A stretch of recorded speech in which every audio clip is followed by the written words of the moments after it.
Musumbe Dr. William Ruto ni wakulia tongoi ma utatinga lekone ya ulei halame wakulia muika kuthima manoni kumanenga usungio wa mathina lama mekumbelete bandu ba kumatuma mandamanoni kabindani ko muyumbe wa Kiharu Ndindi Nyoro ni watula mutesilikali kwa wanangiko wa mali ya mwene nthi ula unegikie bindani ya maandamano ma sabasaba hayasiana silikali na ilete kukosa mkuo wa wasio minisa uzesi wanthi ni Kipchumba Murkomen hayasiakana kila kinegikie bindani ya sabasaba ti maandamano indi inaikutata kuwindua silikali. Ben Musau nukutuelezea.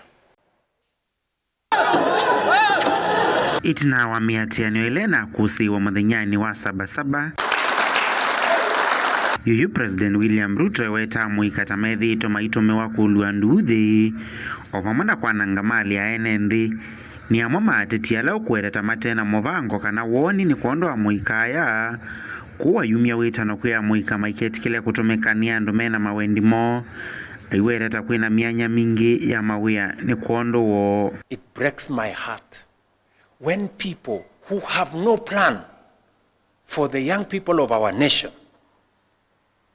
take them to the streets, abuse them in the streets, misuse them in the streets, and we end up with mayhem, rape, destruction of property, destruction of businesses, because there are people who have no plan for the young people of our nation. They talk about Gen Zs because they want to use them politically. I want to tell those people who have no plan, shame on them. I want to tell the young people of Kenya, there are opportunities for work. There are opportunities for business. There are opportunities for you to make a difference in your life. Don't accept to be taken to advantage of by leaders, people who have no plan for your lives. Nake mbunge wa Kiharu Ndindi Nyoro ni watula mutesilikali ni kuondoa idhoko ile na kusiwa kavindani kamiatiano ya sabasaba na kutia ikuwa vamwena wanangiko wa mali aiweto yote wana muvango wa serikali kuu ayukilia kuolu ya undu serikali itonya utumia mbewa shilingi milioni 500 kila mwaka maundoni wa ukunekili wa usesei na ye mwane kwe yombanisya maandamano vala waweta kwikiwa kwa isi maleluni ni wona ni ya mweanua kana serikali ni nesi yulua miatianio ino. Was there intelligence that there was mayhem to be meted upon the people of Kenya?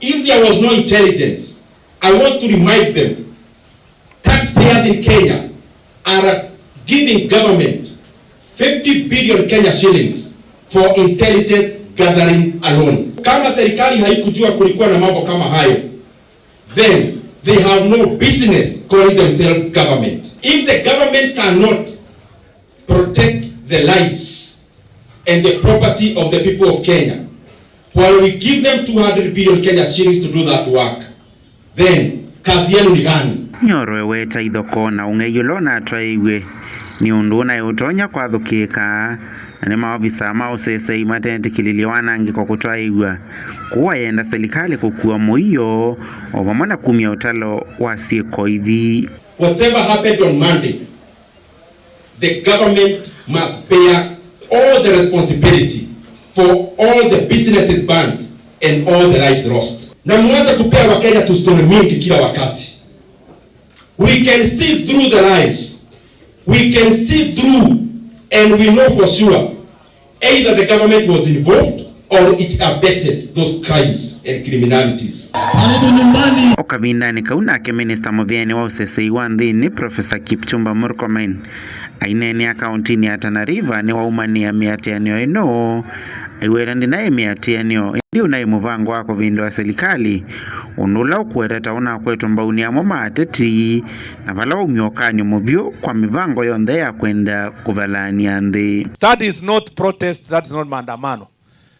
That was an attempted coup, an act of terrorism, a failed attempt to change regime. Kuna watu wametupatia lectures, wanatuambia ya kwamba eti tusishike wale ambao walivunja mali, walipiga police station, na wale ambao walichoma kotini, na wale waliumiza polisi na kuumiza wananchi na wale wakora wenye waliiba bunduki. Tumeambiwa sasa ati kwa sababu ni cousins tusiwashike. Ati tunaambiwa ya kwamba kwa sababu wanatoka sehemu fulani tusiwashike. We cannot have a double speak. Hatuwezi waambiwa kwamba mali imeharibiwa, kwa nini serikali haichungi? Alafu tukishika wakora, watu wanakimbia wanasema kama kabila yetu tuchange pesa, tutoe hao watu kutoka korokoroni, tuhakikishe wasifungwe, na at the same time you are saying you want to protect people. You cannot have your cake and eat it. Vilingi wa Mavuo Mutongoi TV, nyenita wa Ben Masau.